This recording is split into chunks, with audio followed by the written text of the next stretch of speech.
अपने पराए। घर की लड़ाइयाँ कितनी भी हो, लेकिन ये भी सच है कि किसी पर कोई आपत्ति हो तो अपना ही परिवार साथ देता है। भैया, मेरे पीछे पुलिस लगी है, प्लीज मुझे बचा लो। रवि और राज दो भाई, लेकिन दोनों में कभी नहीं पटी। अरे क्या हुआ छोटे, क्या कर दिया तूने? अरे कुछ नहीं भैया, मेरा दोस्त है ना राजू, वो मुझे लेकर बैंक गया था। मुझे नहीं पता भैया कि वो वहां बैंक लूटने जा रहा है। मैं उसके साथ बैंक में घुसते ही सीसीटीवी कैमरे में दिख गया हूँ। अब पुलिस मुझे ढूंढ रही है भैया, मुझे बचा लो। राज कुछ सोचता है, फिर कहता है, ओके, तुम यहीं रुको, मेरा एक दोस्त पुलिस में है, मैं बात करता हूँ। तभी वहां रवि की बीवी राज की बीवी के साथ आ जाती है। तुम लोगों के घर जब तक पुलिस का आना जाना है, बच्चों को यहीं छोड़ दो, उन पर असर ठीक नहीं पड़ेगा। तभी वहां पुलिस आ जाती है। चलो चलो, कौन है रवि, थाने चलो। मैंने कुछ नहीं किया, मुझे कुछ नहीं पता। अरे वो तो पुलिस स्टेशन चलकर ही पता चलेगा कि कुछ पता है कि नहीं, चलो। कहानी का फ्लैशबैक। भैया, मुझे मेरे मकान में हक चाहिए ही चाहिए। अरे लेकिन छोटे, अभी मेरे बच्चों पर काफी खर्चा है, तेरी भाभी की भी तबीयत ठीक नहीं रहती, बजट बिल्कुल नहीं है कि मैं अलग होकर रहूं। देख लो भैया, 1 महीना है तुम्हारे पास, जल्दी से घर खाली कर दो। अरे कैसी बात कर रहे हैं भैया, मेरे शरीर में अभी इतनी हिम्मत भी नहीं कि घर को खाली करे। तो क्यों अपना पोषण बेचा भाभी? अरे तुम तो जानती हो, पिताजी की बीमारी के कारण उन्हें हमारी जरूरत थी, कैसे आते पैसे। ससुर जी तो बूढ़े थे भाभी, उनकी बीमारी में भी पैसे लगाना कौन सा अकल का काम था।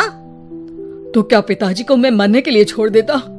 अरे रवि, तू तो समझ, पापा को हमारी जरूरत थी, उन्होंने हमारे लिए हर वो काम किया जिससे हमें खुशी मिले। बैक टू रवि जो जेल में बैठा है। ये मैंने क्या कर दिया था? मैं ना पिता का हुआ ना ही भैया का।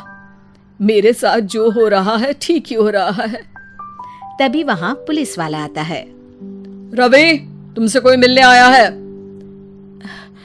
भाभी, आप यहाँ क्यों आई? पुलिस स्टेशन है ये भाभी। भैया, आपकी जगह मेरा भाई होता तो क्या मैं नहीं आती? अच्छा, ये खाना ले लीजिए, खा लीजिएगा। आपके भैया लगे हैं वकीलों और पुलिस वालों से बात करने में, डरने की कोई बात नहीं। जब आपने गुनाह किया ही नहीं तो सजा भी नहीं मिलेगी। रवि भाभी को देखकर रोने लगता है। घर में साक्षी चुपचाप बैठी होती है कि तभी सोनम कहती है, अरे साक्षी, क्या हुआ, परेशान क्यों हो रही हो? भाभी, अभी अभी पुलिस स्टेशन से खबर आई है, इन्हें बड़े जेल में शिफ्ट किया जा रहा है। मैं क्या करूंगी भाभी? रो मत, हम अच्छे से अच्छा वकील करेंगे। लेकिन उसमें तो बड़े पैसे लगेंगे दीदी, हम इतना पैसा कहाँ से लाएंगे? अरे क्यों, ये मकान है ना, और मेरे कुछ गहने भी है।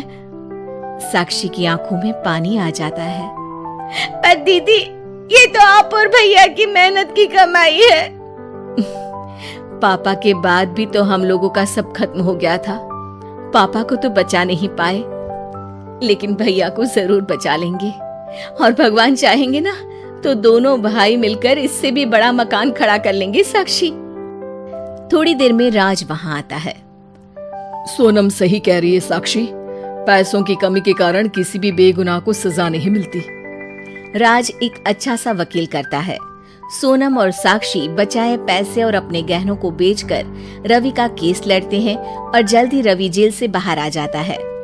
रवि राज को गले लगाकर कहता है, भैया मुझे माफ कर दो, मुझे साक्षी ने सब कुछ बताया है। भैया, आपने मुझ पर विश्वास किया, मेरे लिए दिन रात मेहनत की, भाभी ने अपने गहने तक बेच दिए। भैया, आपने तो पापा के लिए भी पैसे नहीं देखे, लेकिन मैं बहुत ही सेल्फिश निकला। भैया, एक आखिरी बार मुझे माफ कर दो, मैं शर्मिंदा हूँ। अरे भाई, अपने तो अपने ही होते हैं, पापा ने हमारे लिए क्या नहीं किया ये तुम्हें बताने की जरूरत नहीं है मुझे। और फिर तू तो मेरा भाई है। पैसे से बढ़कर रिश्ते होते हैं भाई।